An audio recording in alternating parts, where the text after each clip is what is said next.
Students, digital शिक्षा की एक और नई क्लास में आपका फिर से स्वागत है। और आज अपन टॉपिक कवर करेंगे प्रतिलोम फलन यानी कि इनवर्स फंक्शन। ओके, सो सबसे पहले मैं डिफाइन कर देता हूँ कि प्रतिलोम फलन यानी कि इनवर्स फंक्शन होता क्या है। अपन ने फलन पढ़ा था पिछली क्लास में।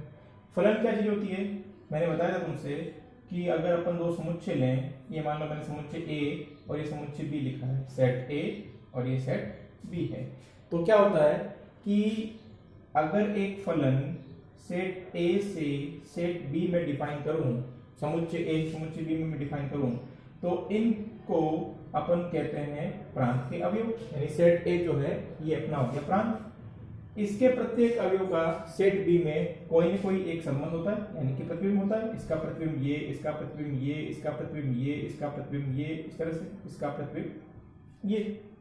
मान लो ये मैं लिख दिया A B C D E, ये कोई एफ जी एच आई जे के एल।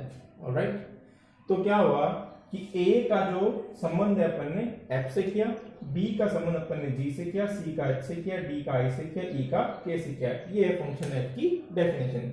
यानी कि यहाँ पे मैं लिखूंगा F of A is equal to क्या हो जाएगा, एफ, यानी कि ए का जो प्रतिबिंब है वो कौन है, एफ है। इसी प्रकार फंक्शन में लगा दूं बी पे, यानी कि एफ ऑफ बी में क्या लिखूंगा कि बी का प्रतिबिंब कौन है, जी है। एफ ऑफ सी लिखूंगा तो क्या हो जाएगा एच, एफ ऑफ डी हो जाएगा तुम्हारा आई, और एफ ऑफ ई हो जाएगा अपना के। यही फंक्शन कह रहा अपना सेट ए सेट बी में ये वाला फंक्शन एफ डिफाइन है, और ए का प्रतिबिंब ये है, बी का प्रतिबिंब ये है, सी का, डी का, ई का ये प्रतिबिंब है।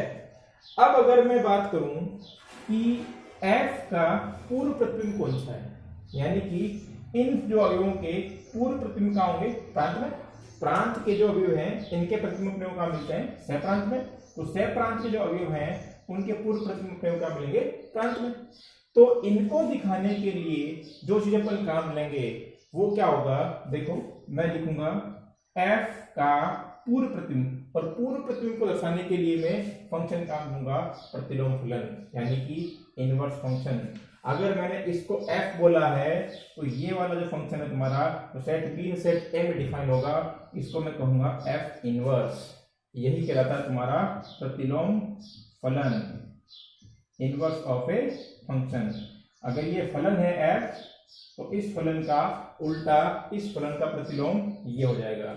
f अगर a से b में डिफाइन है तो तुम्हारा f इनवर्स b से a में डिफाइन हो जाएगा, यानी कि f का प्रांत और इसका सह प्रांत बराबर होगा, f का सह प्रांत और f इनवर्स का प्रांत बराबर होगा। ऑलराइट, यहां पे मैं लिख दूंगा कि f का इस अवयव f का इसका पूर्व प्रतिबिंब कौन सा है, a, g का पूर्व प्रतिबिंब कौन है, b, h का पूर्व प्रतिबिंब है c, i का d और k का e।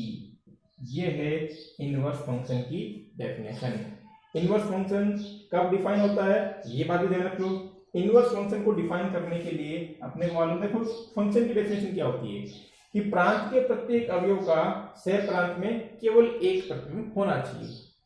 अब अगर मैं यहाँ पे एफ इनवर्स को डिफाइन करूं तो क्या एफ इनवर्स डिफाइन हो सकता है, देखिएगा जरा। F के लिए ये प्रांत है और ये है सह प्रांत, यानी F के लिए A है प्रांत और B है सह प्रांत। तो F इनवर्स के लिए सेट B हो जाएगा प्रांत और सेट A हो जाएगा सह प्रांत। तो क्या प्रांत के सभी अवयवों का सह प्रांत में केवल एक प्रतिबिंब इस केस में है क्या, नहीं है। कैसे नहीं है, देखिए इसका अपने को प्रतिबिंब मिल गया, इसका मिल गया, इसका मिल गया, इसका मिल गया, लेकिन यहाँ पर एक अवयव J और यहाँ पर एक अवयव L ये रह गया बाकी, यानी कि ये यहाँ पे नहीं होने चाहिए। अगर ये यहाँ है तो इनका भी कोई न कोई प्रतिबिंब यहाँ पे होना चाहिए F इनवर्स के केस में। यानी कि अब मैं इनको हटा दूं तब जाकर के F इनवर्स अपना विद्यमान हो रहा है, क्योंकि F इनवर्स भी एक फलन है, प्रतिलोम फलन है तो भी फलन तो है। और फलन के लिए अपने को कंडीशन क्या चाहिए होती है कि प्रांत के प्रत्येक अवयव का सह प्रांत में केवल एक प्रतिबिंब होना चाहिए। अब ये जो फंक्शन अपना क्या है, फलन f भी परिभाषित है और प्रतिलोम फलन f इनवर्स भी परिभाषित है। यानी कि एक बात सामने निकल के आ गई, एफ इनवर्स को परिभाषित करने के लिए, यानी कि एफ इनवर्स तभी परिभाषित होगा जब फलन एफ अपना क्या हो, एकेकी एवं आच्छादक। ध्यान रखना, अगर अपना फलन एफ एक बाइजेक्शन फंक्शन है तभी एफ इनवर्स विद्यमान होगा। बात क्लियर है? एफ इनवर्स कब परिभाषित होता है, कब डिफाइन होता है, जब अपना एफ एकेकी और आच्छादक हो। क्यों?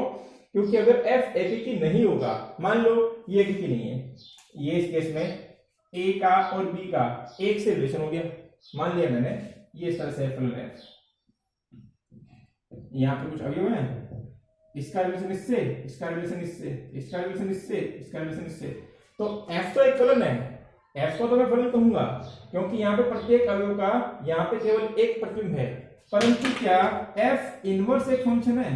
अगर मैं सेट ए से सेट बी में एफ को डिफाइन करूं तो एफ इनवर्स को सेट बी से सेट ए में डिफाइन करूंगा तो क्या फलन है? देखिए एफ इनवर्स का ये अवयव है एक, इसके प्रतिबिंब यहाँ पे है दो, ऐसा पॉसिबल है क्या? फलन की परिभाषा होती है कि प्रत्येक अवयव का केवल एक से होना चाहिए रिलेशन, लेकिन इसके रिलेशन हो गए दो, इसके रिलेशन भी हो गए दो, यानी कि एफ इनवर्स डिफाइन नहीं हुआ। एफ इनवर्स को डिफाइन होने के लिए फलन एफ को एक एक होना पड़ेगा, जो कि इस केस में है। ऑलराइट, दूसरी बात मैंने लिखी है आच्छादक भी होना चाहिए। अब देखिए थोड़ी देर पहले जो मैंने समझाया था, मैंने यहाँ पे वही चीज यहाँ पे वापस आ रही है। ये देखिए, ये मैंने एक फंक्शन लिया है एफ सेट ए से सेट बी में, तो क्या एफ एक फलन है? जी बिल्कुल है, क्योंकि एफ में प्रांत ए के प्रत्येक अवयव का सह प्रांत बी में केवल एक से रिलेशन है। लेकिन क्या बी से ए में एफ इनवर्स डिफाइन है क्या? नहीं है। क्यों नहीं है? क्योंकि इसका प्रतिबिंब हो गया, इसका हो गया, इसका हो गया, इसका हो गया, लेकिन इस अवयव का यहाँ पे कोई भी प्रतिबिंब नहीं है। एफ इनवर्स के केस में इसका प्रतिबिंब नहीं है और एफ के केस में अपन बोलेंगे इसका प्रतिबिंब यहाँ पे नहीं है, मतलब कि यहाँ पे इसके लिए कोई पूर्व प्रतिबिंब विद्यमान नहीं है। तो इसलिए मैं कहूंगा कि फलन को आच्छादक भी होना चाहिए, क्योंकि ये वाला फलन कैसा है अपना अंतरक्षेपी है, और अंतरक्षेपी फलन अगर होता है तो एफ इनवर्स विद्यमान नहीं होता है। देख लीजिए अंतरक्षेपी और आच्छादक की डेफिनेशन मैंने पार्ट 1 में बताई थी। अंतरक्षेपी क्या होता है कि सह प्रांत और जब परिसर आपस में बराबर नहीं हो, यानी कि सह प्रांत के कोई अवयव का पूर्व प्रतिबिंब अगर नहीं होता है तो ऐसा फलन कहलाता है अंतरक्षेपी। इसलिए कंडीशन याद रखना, बाइजेक्शन फंक्शन अगर होगा कोई, यानी कि एफ अगर एक बाइजेक्शन फंक्शन है, एकेकी और आच्छादक है, तभी उसका प्रतिलोम फलन एफ इनवर्स विद्यमान होगा, अदरवाइज नहीं होगा।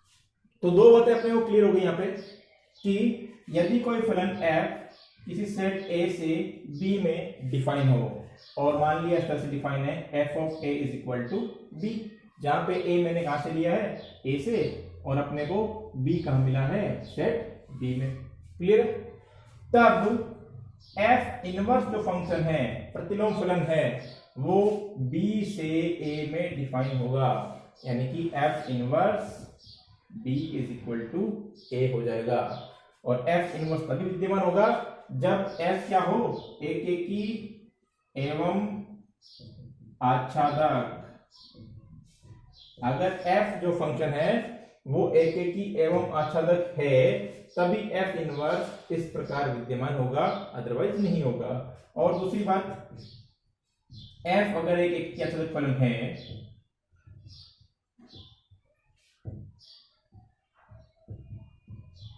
तो इसका प्रतिलोम जो है एफ इनवर्स, ये भी कैसा होगा? एक क्या होगा? सीधी सी बात है।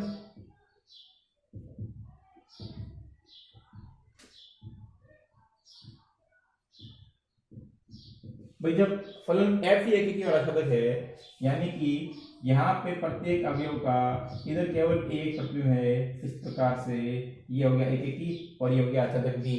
तो अब देख लो, ये फलन मैंने किया एफ, तो ये वाला फलन हो गया तुम्हारा एफ इनवर्स, तो ये भी तो एक और आच्छादक हुआ। एफ इनवर्स के लिए प्रांत है तो इसके सभी अवयवों का भी तो यहाँ पर केवल एक प्रतिबिंब है, और इसका भी इससे सारा का सारा भी कवर हो रहा है, इसका भी सारा का सारा भी कवर हो रहा है, यानी कि वो दोनों केस में फलन जो है एक एक की और आच्छादक ही होगा।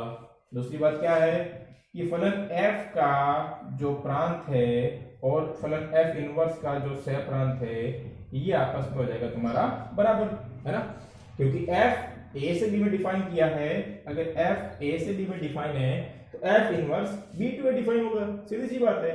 इस फलन का पहला सेट और इस फलन का दूसरा सेट आपस में बराबर होगा। f का प्रांत और f इनवर्स का सह प्रांत बराबर होगा, ये देख लीजिए यहाँ पे,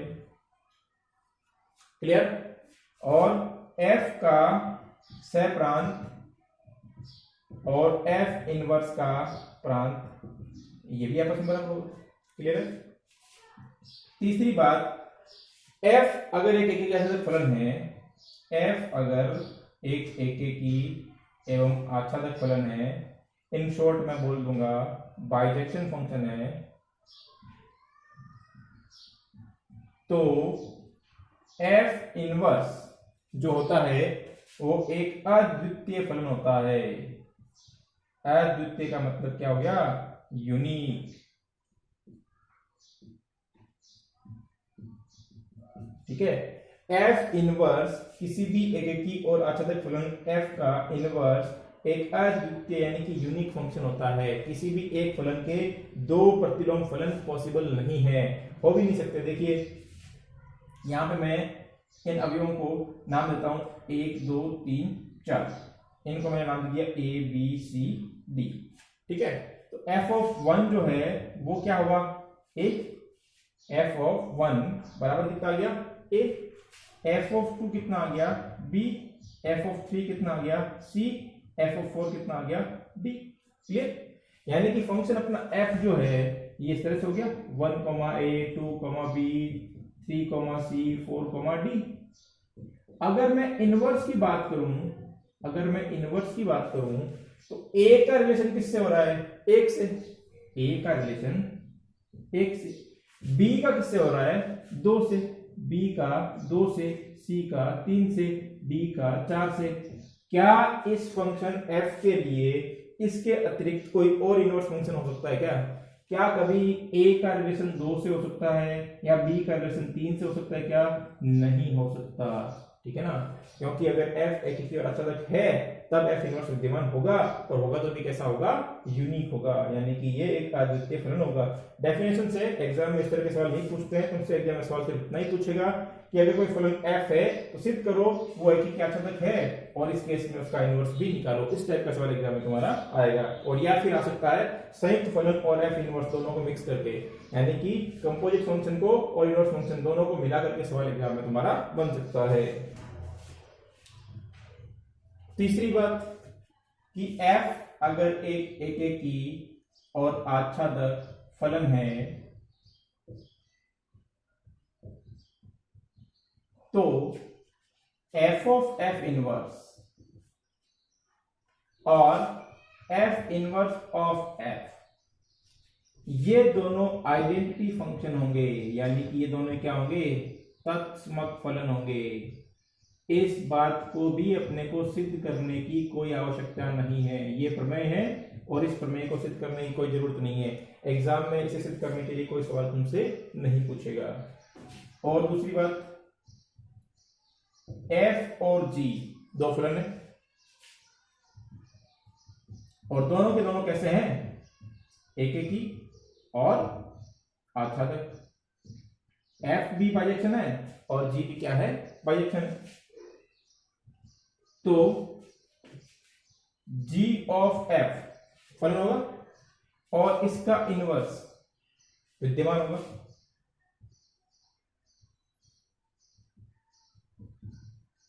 एवं कैसा होगा, एकेकी आच्छादक। g और f जो है वो तुम्हारा एकेकी आच्छादक होगा। ये अपन ने पिछले लेक्चर में पढ़ा था कि अगर f और g कोई दो फलन है और दोनों कैसे हैं, एकेकी हैं, आच्छादक है, तो g ऑफ f इन दोनों का संयुक्त फलन ये भी कैसा होगा, एकेकी होगा और आच्छादक होगा। अब ये एकेकी और आच्छादक है, इसीलिए इसका क्या होगा, इनवर्स भी विद्यमान होगा। और इसके अंदर एक खास बात तुम्हें ध्यान रखनी है कि जी ऑफ एफ का जो इनवर्स है ये बराबर होता है F inverse of ji inverse के। ये बहुत इंपॉर्टेंट चीज है, इसको याद रखना है, हटना नहीं है इसको, क्योंकि एग्जाम में सवाल इससे रिलेटेड ऐसे नहीं आएगा। सवाल आएगा तो भी आएगा कि इस प्रॉपर्टी को सिद्ध कीजिए। ठीक है, ये एक प्रमेय है, इस प्रमेय को भी मैं सिद्ध करके नहीं बताऊंगा, कोई जरूरत नहीं है उसकी। इसके ऊपर बेस्ट क्वेश्चन एग्जाम डायरेक्ट पूछते हैं। अगर तुम्हें दो फलन दे देंगे जी और एफ, और उनसे बोलेगा कि जी ऑफ एफ का इनवर्स निकालिए और पता करिए कि जी ऑफ एफ का इनवर्स और एफ इनवर्स ऑफ जी का इनवर्स ये आपस में बराबर है क्या, सिद्ध कीजिए इस बात को विद एग्जांपल। तो अपने को थ्योरम को सिद्ध करने की कोई आवश्यकता यहाँ पे नहीं होगी। बुक का एग्जांपल लेते हैं अपन, एग्जांपल नंबर 7। एक फलन f है, r टू r डिफाइन है, और डिफाइन किस प्रकार है, f of x is equal to देगा तुम्हें x square plus 5x plus 9, और तुमसे पूछा है कि f इनवर्स 8 की और f इनवर्स 9 की वैल्यू निकालिए। तो कैसे निकालोगे, अपने को f इनवर्स तो नहीं मालूम, ठीक है ना, तो f इनवर्स पे अपने को 8 की वैल्यू निकालनी है, तो उससे पहले f इनवर्स x पता तो हो, तभी तक से ये रखेंगे अपन।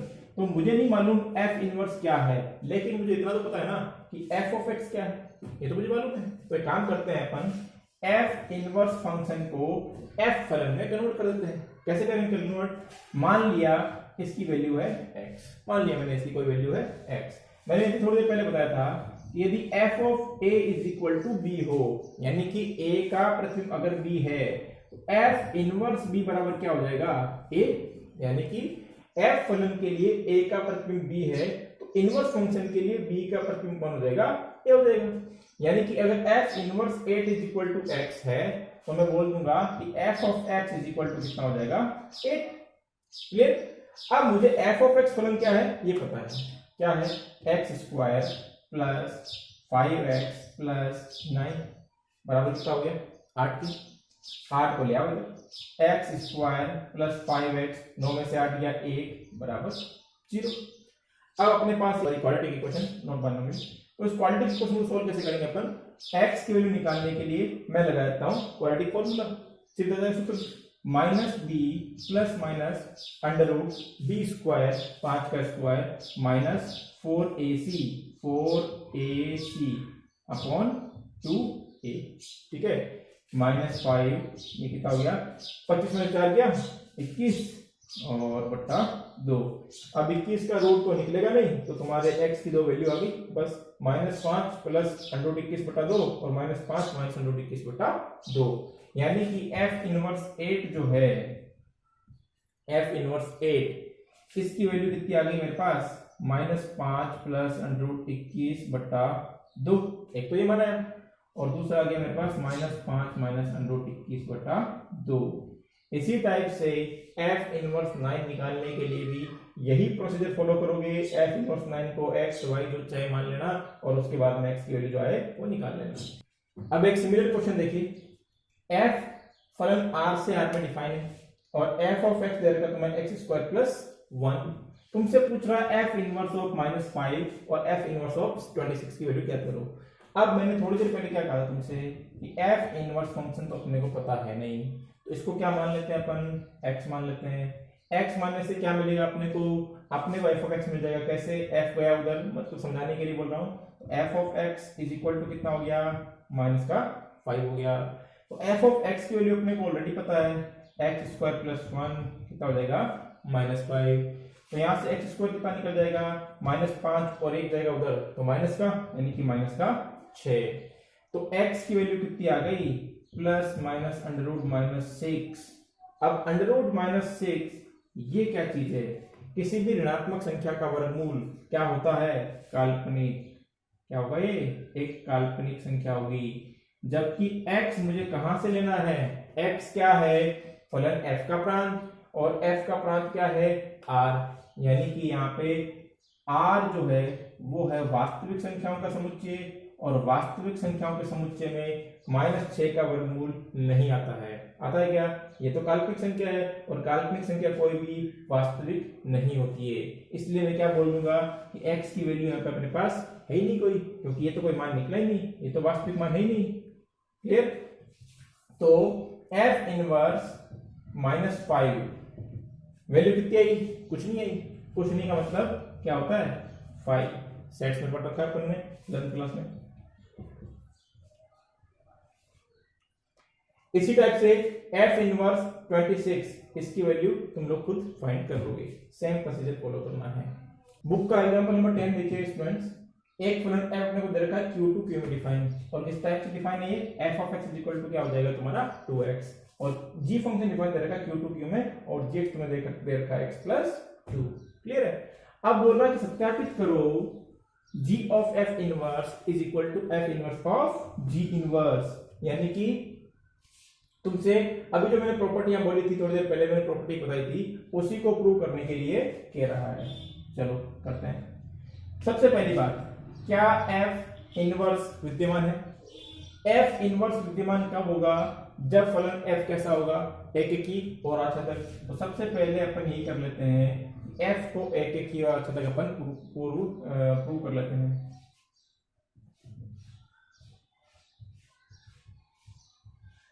ये तुम्हारा फलन है f। क्लियर? अब फलन f को एकेकी और आच्छादित सिद्ध करना है। कैसे करेंगे? मान लिया कि मेरे पास x1 और x2 कोई दो एलिमेंट है, ठीक है। दो एलिमेंट मैंने कहां से लिए हैं? q से लिए हैं। फलन f के प्रांत q से मैंने दो एलिमेंट x1 और x2 ले लिए हैं, और अब मैं कह रहा हूं कि x1 और x2 आपस में इक्वल नहीं है। या तो इक्वल ले लीजिए या फिर नॉट इक्वल टू ले लीजिए, जो भी तुम्हारी इच्छा हो कर सकते हो। तो जब x1 और x2 बराबर नहीं है तो क्या इनका दुगुना आपस में बराबर होगा? नहीं होगा। जब यही बराबर नहीं है तो दोनों तो दो से गुणा कर दो, बराबर नहीं होगा।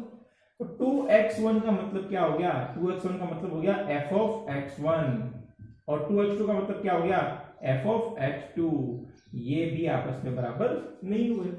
यानी कि जब प्रांत के अवयव बराबर नहीं है तो इनके परिसर भी आपस में बराबर नहीं है, यानी कि प्रांत अलग अलग, परिसर अलग अलग। इसका मतलब क्या हुआ? फलन कैसा है? एकेकी है। फलन f कैसा है? एकेकी है। दूसरी बात, आपने को यहाँ पे सिद्ध करना है कि फलन f एकेकी के साथ साथ कैसा है? आच्छादक। और आच्छादक सिद्ध करने के लिए अपने को सिद्ध करना होता है कि फलन का जो सहप्रांत है और इसका परिसर आपस में क्या हो जाए? बराबर हो जाए। अब इसका परिसर तो ये रहा। क्लियर? x का ये जो प्रतिबिंब है, इन्हीं का समुच्चय क्या कहलाता है? परिसर कहलाता है। तो मैंने f of x is equal to 2x, इसको क्या मान लिया? मान लेता हूं एक बार के लिए, मैं y कह देता हूं इसको कि f ऑफ x बराबर क्या है? अपना y के बराबर है। x क्या हो जाएगा? y by 2। क्लियर? अब मुझे y की वैल्यू, यहां पे देखो फलन f का सहप्रांत क्या है? q है। y बिलोंग करता है किससे? q से।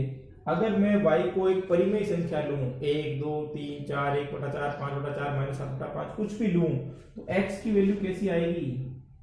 परिमेय ही तो आएगी। जब y यहाँ परिमेय संख्या रख रहा हूं तो परिमेय संख्या में 2 का भाग देने पर भी परिमेय ही रहेगा, वो अपरिमेय नहीं हो जाएगा। यानी कि कहने का मतलब क्या है, मेरा ये अपना हो गया परिसर, और सहप्रांत क्या है इसका? q। यानी कि इस फलन के लिए परिसर भी q है और इसका सहप्रांत भी q है। बात क्लियर है क्या भाई? x जब मैं परिमेय संख्या ले रहा हूं तो y का मान भी तो परिमेय आ रहा है, और y क्या है? y इसका परिसर है, और इस फलन का सहप्रांत भी क्या है? वो भी q है। यानी कि q सहप्रांत और q ही परिसर। परिसर और सहप्रांत अगर आपस में बराबर हो जाए तो ऐसा फलन कहलाता है तुम्हारा आच्छादक। f फलन एकेकी हो गया, f फलन आच्छादक हो गया, इसलिए मैं बोलूंगा f का इनवर्स क्या है? विद्यमान है। ठीक इसी प्रकार से तुम g के लिए भी देख लोगे। अगर मैं x की दो अलग अलग वैल्यू लूं तो g की दो अलग अलग वैल्यू आएगी, सीधी सी बात है। अगर मैं यहाँ पे x की वैल्यू 2 ले लूं तो 2 2 हो जाएगा 4, 3 ले लूं तो 3 और 2 हो जाएगा 5। यानी कि अगर x ही आपस में बराबर नहीं है तो g ऑफ x भी आपस में बराबर कभी नहीं होगा। यानी कि फलन g भी कैसा है? एकेकी है। दूसरी बात, अगर मैं x की वैल्यू यहां से उठाऊं कौन सी? q, यानी कि यहाँ परिमेय संख्या रखूं मैं, तो g ऑफ x का मान भी कैसा आएगा? परिमेय आएगा। सीधी सी बात है, यहाँ पे तुम कोई भी परिमेय संख्या रख के देख लो, g का मान कैसा आएगा? हमेशा परिमेय आएगा।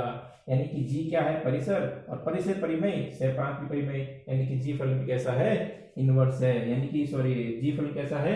एकेकी और आच्छादक है, तो g इनवर्स विद्यमान होगा। g इनवर्स भी विद्यमान है। अब अगर f इनवर्स और g इनवर्स दोनों ही विद्यमान है तो अपन ज्ञात कर लेते हैं। क्लियर? f ऑफ x मेरे पास है 2x। ठीक है, अब मैं इसका निकाल रहा हूं इनवर्स। इनवर्स निकालने के लिए मैं क्या कर लेता हूं, इसको लेता हूं y के बराबर। ध्यान रखना, जब भी तुम्हें फलन का इनवर्स निकालना हो उस फलन को किसी के बराबर मान लो, y z जो कुछ मानना है मान लो। मैंने मान लिया y, तो x बराबर क्या हो जाएगा, y बटा 2। क्लियर, यानी कि 2x बराबर y था तो x कितना हो जाएगा अपना, y बटा 2। अब अगर मैं f ऑफ x को y कहता हूं तो क्या f इनवर्स y बराबर x नहीं हो जाएगा, होगा। यानी कि x की वैल्यू जो है वो किसकी, f की क्या हो जाएगी, इनवर्स। यानी कि x की जगह मैं क्या लिख दूंगा, f इनवर्स y।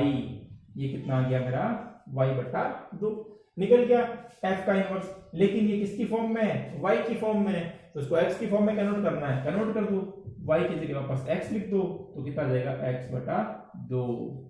ये आ गया f का इनवर्स। इसी प्रकार अगर मैं g का इनवर्स निकालूंगा तो g का इनवर्स कितना आ जाएगा, x माइनस 2।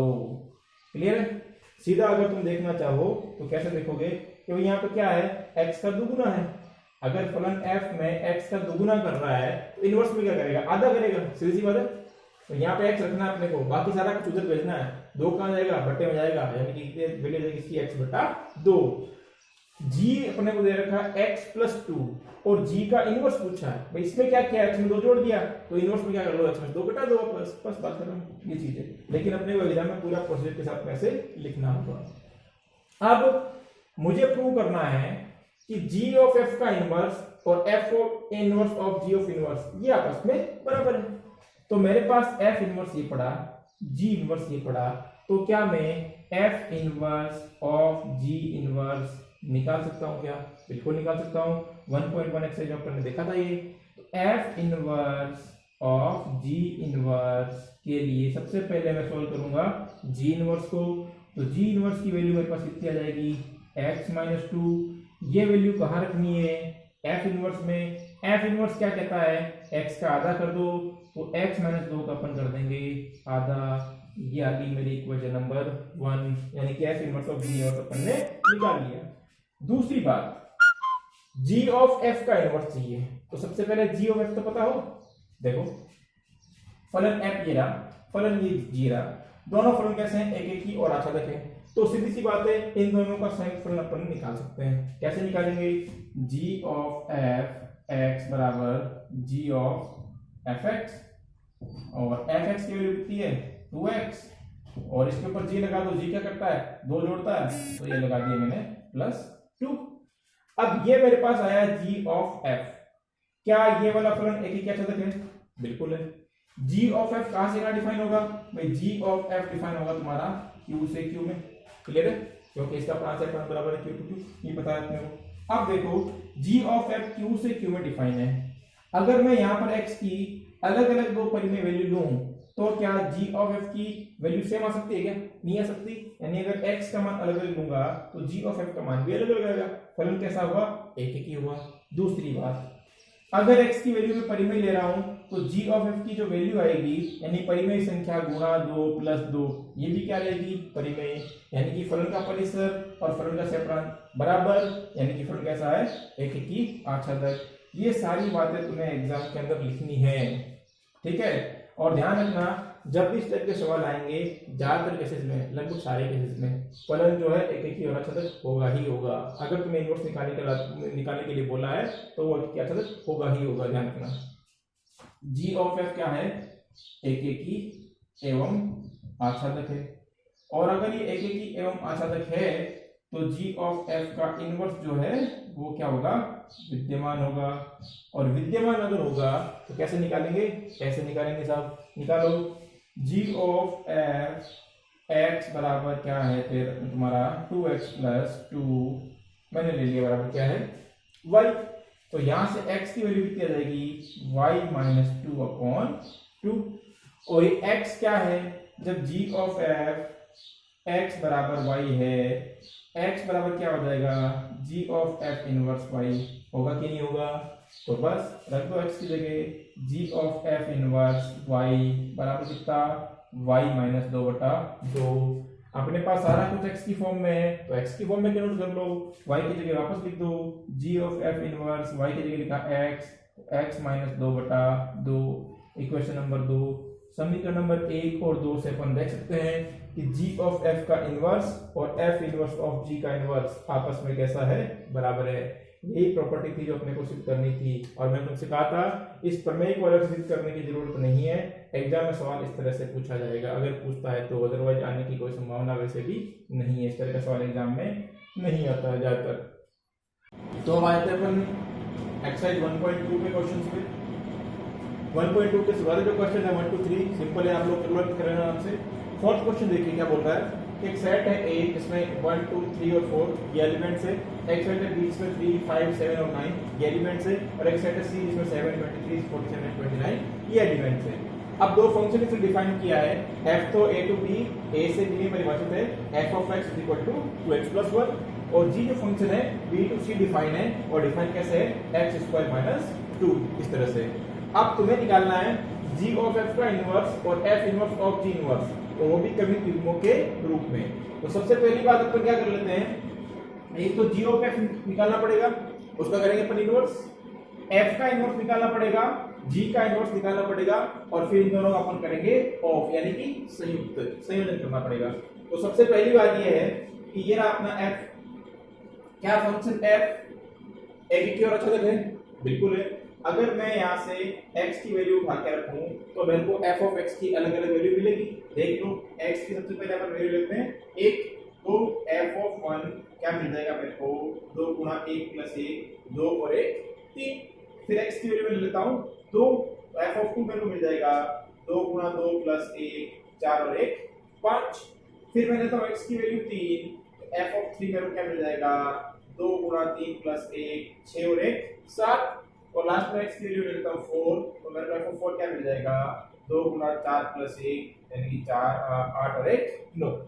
फलन f a से b में डिफाइन था, x की वैल्यू मैंने a से उठाई, और मेरे को f ऑफ x की जो वैल्यू है ये वाली कहां मिली, b में मिली। तो क्या सब एलिमेंट्स का अपने को यहाँ पे प्रतिबिंब मिला, क्या बिल्कुल मिला। तो फलन कैसा है और मिला कैसा, अलग अलग, 1 का 3 है, 2 का 5 है, 3 का 7 है, 4 का 9 है, सबका अलग अलग है, इसलिए f कैसा है, एक एक ही है। एक एक होने के साथ साथ देख लो कि 3 5 7 9 ये क्या है इसका परिसर, और यही क्या है इसका सहप्रांत भी। परिसर और सहप्रांत बराबर है यानी कि कैसा है ये आच्छादक भी है, यानी फलन कैसा हो गया है, बाइजेक्शन फंक्शन हो गया, एक एक ही एवं आच्छादक। इसलिए f इनवर्स जो है वो होगा विद्यमान, और विद्यमान होगा f इनवर्स निकाल लो। यानी कि अगर मैं f इनवर्स की बात करूं तो 3 पे कितना आ जाएगा 1, 5 पे कितना आ जाएगा 2, 7 पे कितना आ जाएगा 3, और 9 पे कितना आ जाएगा 4। ठीक है, f इनवर्स जो है तो मेरा क्या निकल गया 3 पे 1, 5 पे 2, 7 पे 3 और 9 पे 4। आगे बात समझ में। इसी प्रकार से अगर मैं बात करूं फलन g की, तो g जो फंक्शन है ये b टू c डिफाइन है, यानी x की वैल्यू अपने कहां से उठानी है, b से उठानी है, उठाइए। x अगर मैं ले लूं 3 तो g की वैल्यू कितनी आ जाएगी 3 पे, ये क्या कर रहा है x का स्क्वायर करके 2 घटाता है, यानी कि 3 का स्क्वायर माइनस 2 9 में से हो गया 7 हो गया।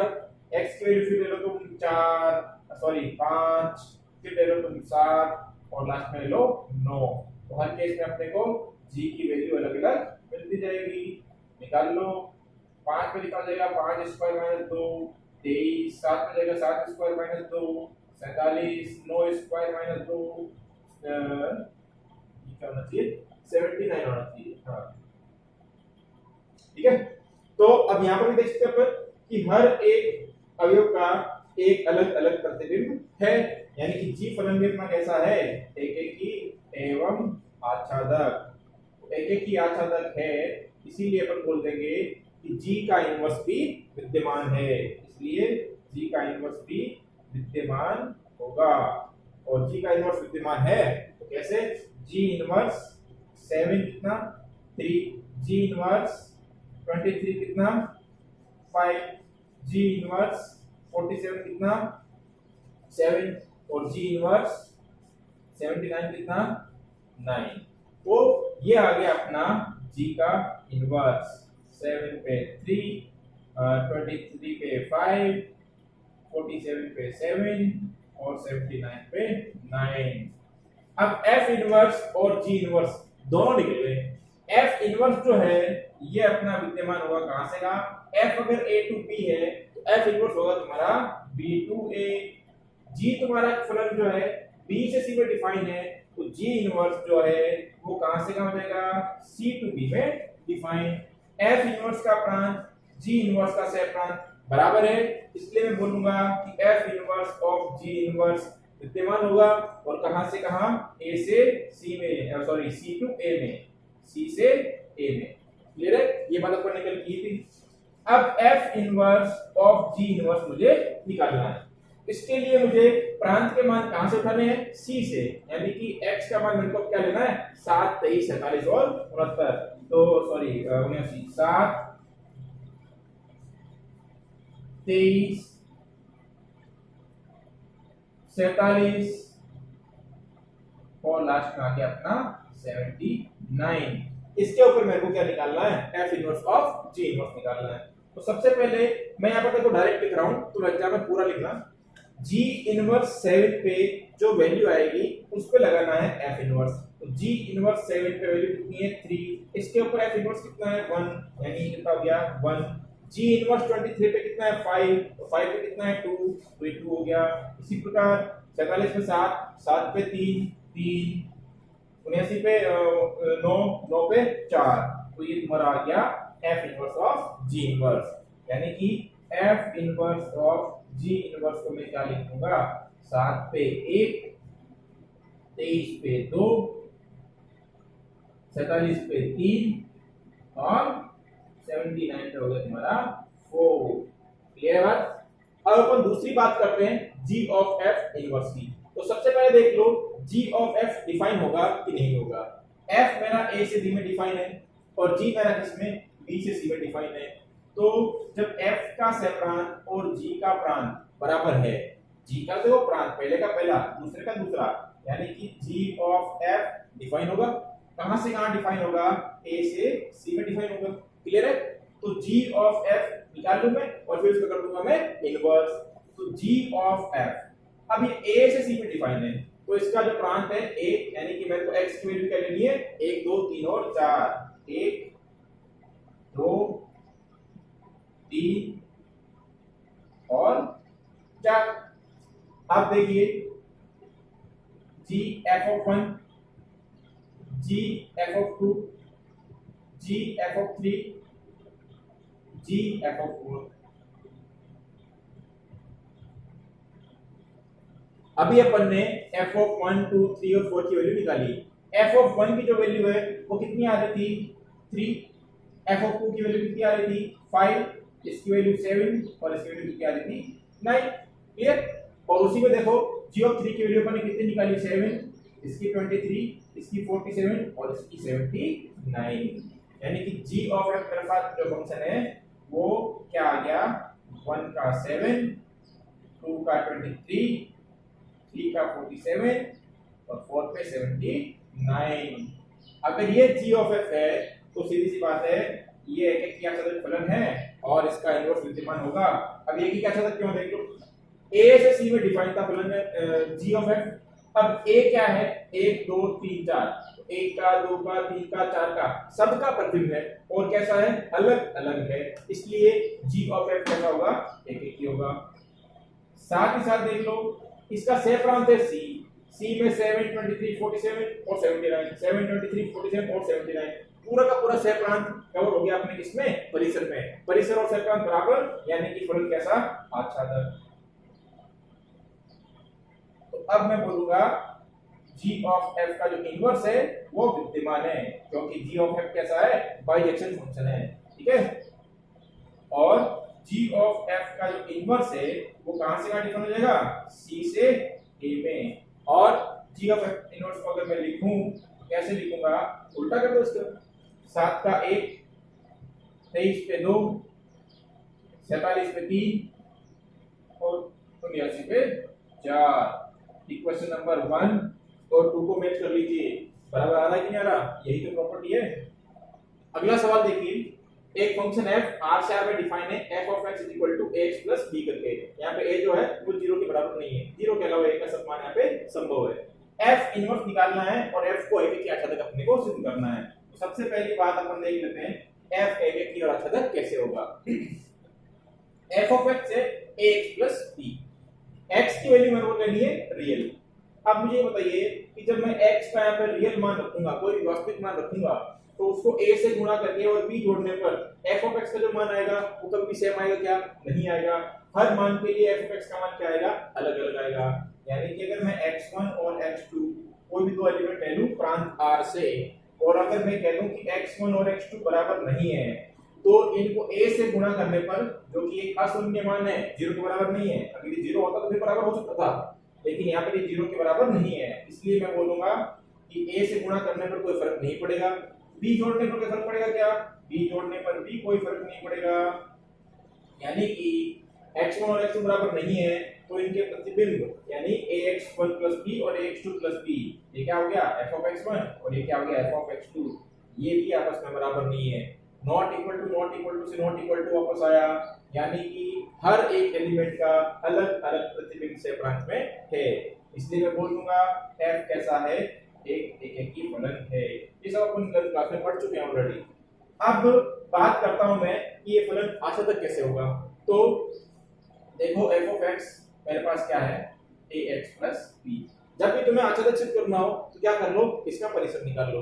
अगर परिसर सहप्रांत के बराबर आ जाए, इसका मतलब क्या हो जाएगा? फलन आच्छादक अन्यथा अंतरक्षेपी। मैं इसको मान लेता हूं y के बराबर, ठीक है? f of x को मैंने क्या मान लिया? y मान लिया। तो यहां से मुझे क्या चाहिए? x का मान चाहिए y माइनस a बटा y माइनस b बटा a।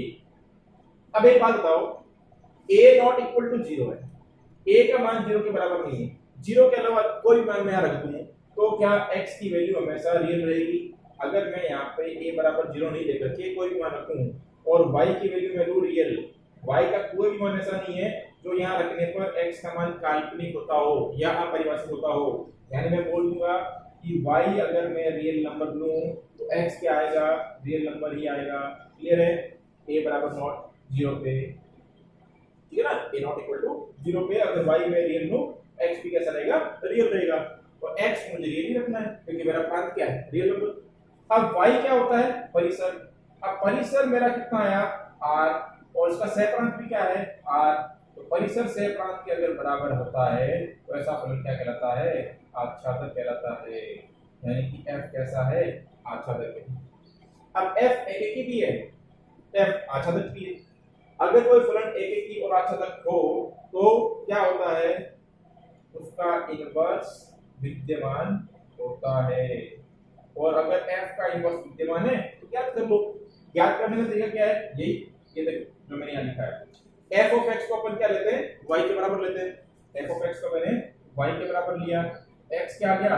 f inverse y। x का मान कितना है? y माइनस b बटा a। चलो यहाँ पे y माइनस b बटा a, ये आ गया तुम्हारा f इनवर्स y। अपने को आंसर देना x में, तो y की जगह वापस क्या लिख दो? x लिख दो। f इनवर्स x बराबर कितना जाएगा? y की जगह x, तो x माइनस b बटा a। a not equal to 0 है, इसलिए f इनवर्स फलन भी विद्यमान है। ध्यान रखना, यहाँ पे 0 आता तो f इनवर्स x की वैल्यू क्या होती? अनंत, अपरिभाषित। उस केस में ये फलन डिफाइन नहीं होता, लेकिन क्वेश्चन में ऑलरेडी दे रखा है a not equal to 0। Clear? अगला क्वेश्चन देखिए, f r से r में डिफाइन है और f of x अपने पास है cos x plus 2, तो क्या f इनवर्स यहाँ पर विद्यमान है या नहीं, ये पता करना है। अगर विद्यमान है तो आपको ज्ञात करना है। अब मुझे एक बात बताओ, ये फंक्शन है अपना cos, क्या cos के अंदर x की कोई दो वैल्यू ऐसी लूं मैं, ऐसे कोई दो मान या तीन मान या चार मान संभव है क्या जिनके cos की वैल्यू बराबर होती हो? बिल्कुल, 11वीं क्लास में लोगों ने पढ़ रखा है पूरा सिस्टम। अब देखो, इस लाइन पे जितनी भी थीटा की वैल्यू आएगी, कोण का जो भी मान आएगा, उन सब पे त्रिकोणमितीय अनुपात क्या होते हैं? समान होते हैं। चाहे इस लाइन पे ले लो। अब देखिए, अगर मैं x की वैल्यू 0 ले लूं तो उसका मान कितना आएगा? cos का, cos 0 1 होता है। cos 2 पे भी कितना होता है? cos 2 पे भी 1 होता है। अब को x की जगह अगर मैं 0 2 पाई 4 पाई 6 पाई 8 पाई कुछ भी लूं तो हर जगह पर इस फंक्शन का मान क्या आएगा? समान आएगा। कहने का मतलब क्या है, अगर मैं x1 x2 दो अलग अलग एलिमेंट ले लूं R से, और इस तरह से ले लेता हूं, मान लिया मैंने x1 तो ले लिया 0 और ये भी R से बिलोंग करता है, x2 मान लो मैंने ले लिया 2 पाई और ये भी R से बिलोंग करता है। तो सीधी सी बात है कि x1 और x2 तो इक्वल नहीं है, 0 और 2 पाई तो इक्वल नहीं है, लेकिन x1 प्लस 2 और x2 प्लस 2 इनके cos की जो वैल्यू है वो बराबर होगी, क्योंकि cos 0 प्लस 2 का मान और cos 2 पाई प्लस 2 का मान ये तो आपस में बराबर होगा ही होगा, ठीक है ना। तो अब इसका मतलब क्या हुआ, देखो अब यहाँ तो लगा रखा है नॉट इक्वल टू, लेकिन यहाँ आ रहा है इक्वल टू। मतलब अगर मैं बात करूं x1 बराबर 0 और x2 बराबर 0, ये प्रांत के दो अवयव हैं, ठीक है ना। ये एक रियल नंबर का सेट है और ये एक रियल नंबर का सेट है, ये प्रांत है और ये क्या है, परिसर, और ये फलन अपना f डिफाइन कर रखा है इस टाइप से cos x plus 2। अब ये दोनों वैल्यू तो है अलग अलग, 0 और 2 पाई, सॉरी 2 पाई तो है अलग अलग, लेकिन इनका जो प्रतिबिंब है ना वो तो एक ही है। मतलब cos 0 plus 2 और cos 2 पाई plus 2 ये मान तो बराबर आ रहा है, बहु एक ही फलन हुआ, ये मतलब दो जनों का एक से रिलेशन हो रहा है, इसका अलग और इसका अलग होता तब फलन कहलाता एक एक ही, लेकिन यहाँ पर इस केस में क्या हो जाएगा, फलन f बहु एक ही है, और अगर बहु एक ही है तो आगे देखना ही नहीं है अपने को, क्योंकि बहु एक ही फलन का इनवर्स नहीं होता है। इनवर्स के लिए मैंने कंडीशन क्या बताई, फलन को एक एक ही और आच्छादित होना चाहिए। अतः मैं बोलूंगा फलन f का प्रतिलोम विद्यमान नहीं है, विद्यमान नहीं है। हो गया अपना क्वेश्चन, यही खत्म, निकालने की कोई जरूरत नहीं है, जब है ही तो निकालेंगे कहां से। यहाँ पर अपने को हर केस में f इनवर्स निकालना अगर विद्यमान है तो पहला एक सेट a और एक सेट b का देखो b, और फलन जो है हर केस में a से b में डिफाइन है, किसे a से b में डिफाइन है, यानी कि a से अपने को x की वैल्यू उठानी है और जो f का मान कहां मिलना चाहिए, b में मिलना चाहिए। सबसे पहले कर लेता हूं मैं x की वैल्यू 0 लेकर के, 0 पे फिर -1 पे फिर -3 पे और फिर 2 पे, अपने को फंक्शन की क्या करनी है, वैल्यू निकालनी है। फंक्शन क्या बोल रहा है, x का कर दो 3 गुना, किया मैंने 3 गुना, 3 * 0 कितना हो गया 3, -1 * 3 कितना हो गया -3, 3 * -3 कितना हो गया -9, और 3 * 2 कितना हो गया अपना 6। क्लियर। क्या प्रांत के सभी अवयवों का प्रतिबिंब मिला, बिल्कुल मिला, और कैसा मिला, अलग अलग मिला, या 0 होगा, ठीक है, अलग अलग अपने को प्रतिबिंब यहाँ पर प्राप्त हुआ, इसलिए मैं क्या बोलूंगा, f कैसा है, एक एक ही है। दूसरी बात 0 - 3 - 9 6, 0 - 3 - 9 6, ये क्या है, सहप्रांत, और ये क्या है, परिसर। परिसर और सहप्रांत कैसा है, आपस में बराबर है, इसलिए फलन कैसा हो जाएगा, आच्छादक। अब f एक एक ही भी है और f आच्छादक भी है, इसलिए मैं बोल दूंगा कि f का इनवर्स यहाँ पे क्या है, विद्यमान है, और f इनवर्स कैसे निकल जाएगा, इसका बिल्कुल उल्टा कर लो, ठीक है, 0 पे 0 तो 0 पे 0, -1 पे -3 तो -1 पे -1, उल्टा हो जाएगा। ये तो f था, वो f इनवर्स लिख रहा हूं मैं, -3 पे -9 तो -9 पे उल्टा लिखो वापस, -3, 2 पे 6 तो 6 पे 2, ये मेरा क्या आ गया, f इनवर्स आ गया। ऑलराइट, इसमें देखिए ये a और ये b, और फंक्शन की डेफिनेशन क्या है, x का स्क्वायर, तो मुझे क्या करना है, x की वैल्यू कहां से उठानी है, a से, और f(x) की वैल्यू कहां मिलनी चाहिए, मेरे को b में मिलनी चाहिए। ये देख लो फलन a से b में डिफाइन है सारे केस में, सबसे पहले 1 फिर 3 फिर 5 फिर 7 और फिर मैं 9 लेता हूं। सबसे पहले 1 का स्क्वायर कर लो, 1, 3 का स्क्वायर कर लो 9, 5 का स्क्वायर 25, 7 का स्क्वायर 49 और 9 का स्क्वायर कितना हो जाएगा 81। अब देखिए यहाँ पे 1 3 5 7 9 प्रांत के प्रत्येक अवयव का प्रतिबिंब मिला, और कैसा मिला, अलग अलग मिला, यानी कि f फंक्शन कैसा है, मेरा एक एक ही है। बात आई समझ। अब देखो 1 9 25 49 81, 1 9 25 49 81, ये है परिसर, ये अपना है परिसर, लेकिन सह प्रांत में 0 भी आ रहा है, और 0 का पूर्व प्रतिबिंब प्रांत में कोई नहीं है। 0 देखना यहाँ पर नहीं आ रहा है, क्या नहीं आ रहा है, यानी कि 0 पे छूट गया तो ये फलन आच्छादित तो नहीं हुआ, सह प्रांत और परिसर के बराबर नहीं हुआ। अपन बोलेंगे f एक एक ही है किंतु आच्छादित नहीं है, आच्छादित नहीं है, और अचानक नहीं है तो एफ इनवर्स अपन नहीं निकालेंगे, क्योंकि जीरो का संबंध अपन करेंगे इससे, ठीक। अतः एफ इनवर्स विद्यमान नहीं होगा, इस केस में एफ इनवर्स विद्यमान नहीं है, और नहीं है तो निकालना भी नहीं।